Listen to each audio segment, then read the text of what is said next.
上完豐盛最尾嗰堂咧，有個好神奇嘅顯化，去到屋企樓下咧，就好想翻到屋企俾個黑我爸爸咁樣啦。咁咧我同我爸爸其實就係差唔多有成10幾20年嘅一個隔閡咁樣。即係總之個關係真係唔係幾好咁樣啦。即係喺屋企冇乜嘢會講咁樣咯。咁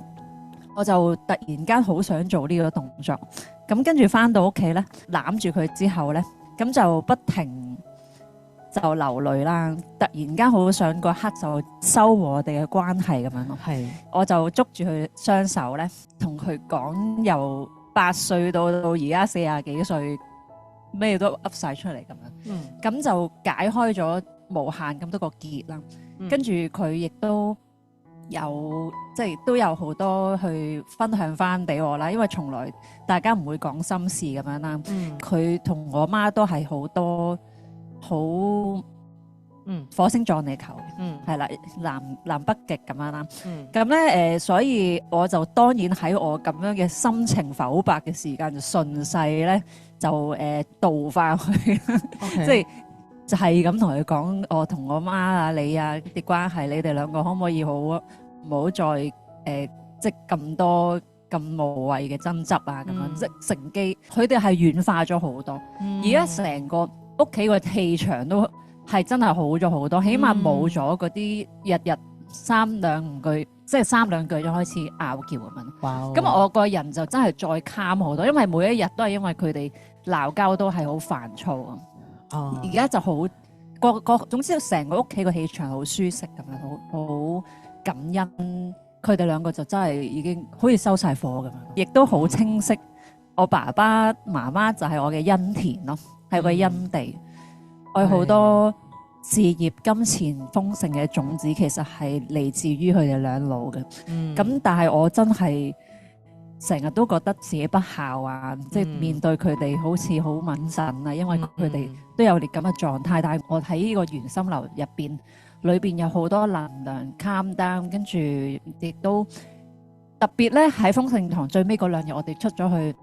連結太陽同埋大地同埋大海啊嘛，有無限能量啦。而家最明顯嗰個奇蹟咧，就係有一個客啦，咁就唔識嘅，去到嗰間鋪唔夠1個鐘，跟住客就自己入咗嚟，就好快，亦都好快信任我，就促成咗一單交易咁樣發生咗咯。係喎，琴日我都遇到一件事，就係同個客人傾偈嘅時候，都令到佢釋放到一啲唔開心，療愈到佢咁樣咯。關於我自己，如果你話豐盛咧，我覺得係感恩嘅。咁呢半年就係都創造咗好多成果嘅。咁但係關於我最不一樣就係以前我係諗住目標主導，我要去創造結果。但係我覺得而家更多就係我 focus 喺價值嘅創造咯。係啊，即係點樣去利他啊，幫人啊。咁其實我自己嘅課程我係加價咗50%。咁但係哇，原來我嘅業績係做多咗幾倍喎，調翻轉。咁跟住課程俾我嘅感覺就係即係真係好多能量或者好多嘅嘢係我本自具足咯，裏邊已經有噶啦，只要我願意去相信，係啊。咁跟住亦都個人無論情緒啊或者狀態比之前靜咗好多嘅，係啦。譬如呢段時間其實都好多事情發生，可能需要我去解決，即係無論屋企啊或者係即係身邊嘅人啦。咁但係其實我覺得我會比之前，好似頭先 Alex 講一樣嘢好啱嘅，就係以前可能我會用第一身就即刻會有情緒，但係而家我都好容易去抽離喺第三身去望翻，咁就唔會用情緒去處理咯，即係個狀態好咗好多，安住咗咯，我覺得係自己嗰個思想啊、行為啊，或者嗰個心態上咧，係慢慢一路改變咗，係啊，咁啊自己都覺得舒服咗嘅，同埋容易過咗、輕鬆咗個人係。亦都會多咗去留意，即係欣賞別人嘅好啦，同埋感恩身邊嘅事物、環境，係啦。呢樣係切身體感受到係好大改變。安定就會繁榮噶嘛。咁首先就係穩住自己，跟住令到自己輕鬆咗。咁面對事情，所有嘢其實都覺得容易解決，容易 handle 咗嘅，即事半功倍同埋順利咗嘅。咁呢樣就可以即係其實頭先我都聽阿桂瑩老師分享就話。即係以前都一定會對將來嘅焦慮啊嘛。咁而家係自己就唔會諗太多，當下先穩住咗自己先，咁將來就會好啦，即係會有呢個信念啦。首先關於喺原心流學習咧，喺豐盛即係喺工作，第一就係、首先我嘅豐盛不單止係嚟自工作嗰個收入同埋金錢啦，咁但係我想分享我首先點樣喺學習裏邊應用翻喺我個豐盛或者喺個工作中，就係、因為我哋知道自己心靈能量去到邊度，咁老師同教導我哋。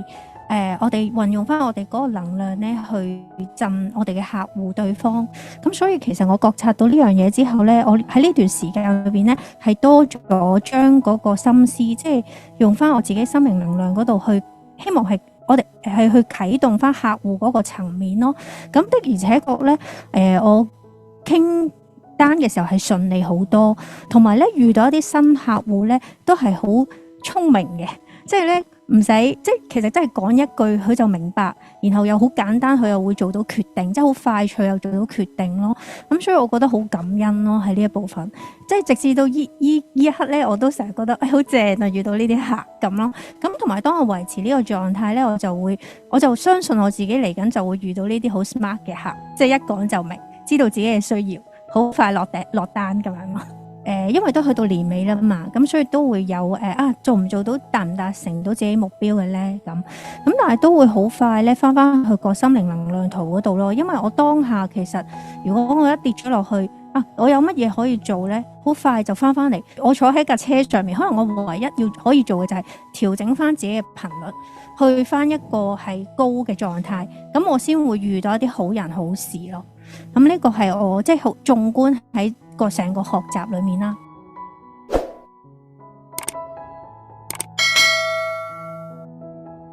如果你中意呢條片，歡迎 Like、Comment、Share， 同時間訂閱我哋嘅頻道，開埋個鐘仔，咁就唔會錯過我哋新出嘅影片啦。下次見。